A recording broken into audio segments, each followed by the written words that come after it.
د خوبونو جزیرې. لیکوال جبران خلیل جبران. ژباړه زینب صالح. لوستونکي مرسل احمدزی.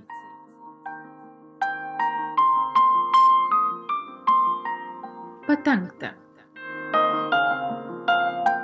کوچنی سرښندونکیه، دومره په ناکرارۍ سره د شمعې طواف ولې کوي؟ محبوب ته تر رسیدو وروسته هم دومره ناکراره یې آهونه او اسویلي کوي. د شپې په چوپتیا کې هر څه د خوب رنګینې نړۍ ته تللي دي، خو ستا لپاره د خوب نور د هما سیوری دی. ستا د نومیالۍ قافلې ملګری ورو ورو لګیږي، خو پر تا یې اغیز نه دی کړی. د خیال په دریاب کې داسې ډوب یې چې ځان هم در ځنې هیر دی.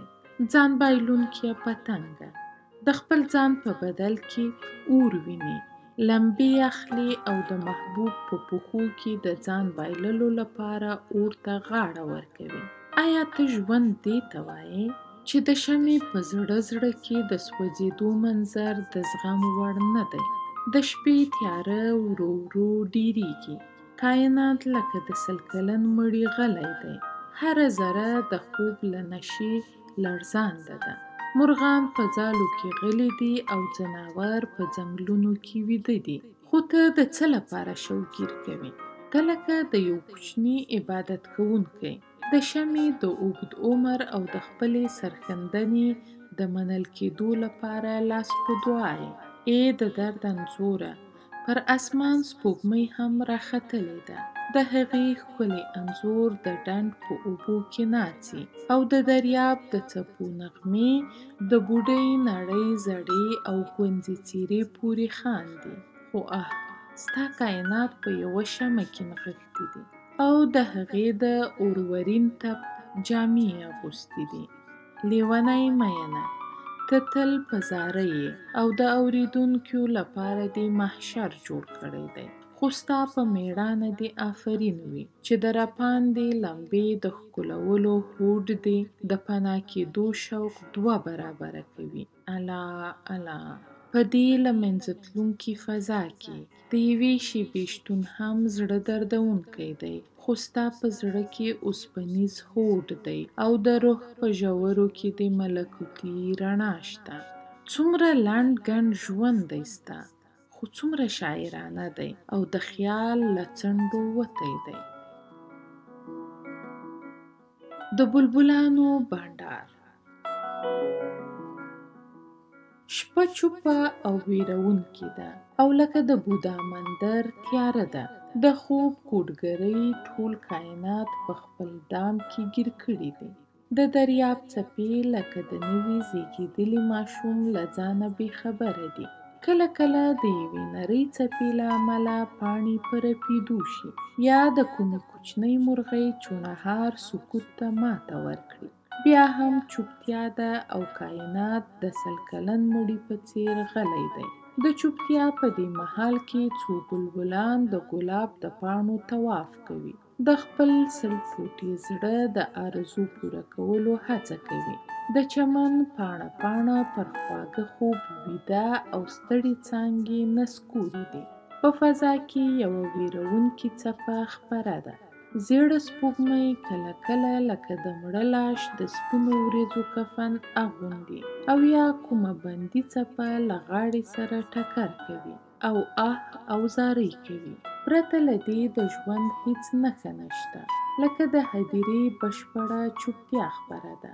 کله کله د هوا سلګۍ اوریدل کیږي او د وریځو ټوټې یوه خوا بل خوا اړوي. خو ژړېدونکي بلبلان له دې چاپېرچل او خپلې هستۍ نه بې خبره دي. د هغوی لیدلوری یو دی او یوازې یو خیال پر زړه لاس بری دی چې معصوم روحونه یې ورته ناکراره شوي دي. او هغه دا چې که فرض کړه سبا ورځ له ځانه سره خزان راولي، نو د چمن رنګ به څنګه شي؟ او د چمن اوسیدونکي به د تیري له لاسه څنګه خلاصون ومومي او څه به پرې تیریږي او دا به د ژوند د تکرار د کتاب کومه پاڼه وي. د خوب ښاپېرۍ. د دې خندنۍ نړۍ له تندکونو ځنې ازادوونکي فرښتې، راشه او زما ستړې ستومانه سترګې پټې کړه. زه د دې زمانې له ځانځانیو څخه پوزې ته رسېدلی یم او بېوسه زړه مې د بېچارګۍ له کبله ذرې ذرې دی. د خوب ښکلې ښاپېرۍ، زما له ستړیا ډک روح وپوښه او په خپله زرینه لمن کې یې د تل لپاره ونغاړه. شپې تورې جامې اغوستې دي، ستوري پر اسمان د مړاوو ګلونو په څېر ښکاري او د سړې هوا لمن یې رپوي. ای د امن او قرار مجسمې، زه په دې چاپېرچل کې تنګ شوی یم. یوه رنګینه سندره راته ووایه چې په اورېدو یې څپې ودرېږي او د کایناتو ذره ذره غلي کېږي، تر څو زه له دې مادي نړۍ ځنې ووتی شم او د خوبونو رنګینو ټاپوګانو ته لاړ شم. هغو ټاپوګانو ته چې نه پکې دا شور ماشور شته او نه پکې ډېرېدونکي خفګانونه شته.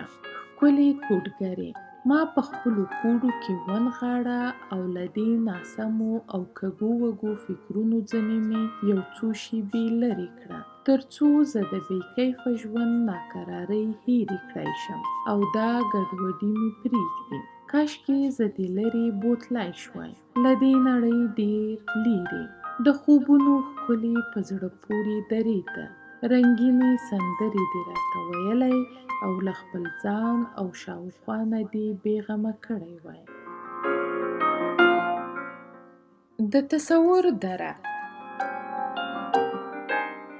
د خوب له خماره ډکو کایناتو ژوره ژوره ساه اخیسته او د تیارو اوږده اوږده سیوري د فضا پر اوږو خواره وو او داسې ښکارېده لکه شیطانان چې په نه لیدل کېدونکو وزرونو الوزي.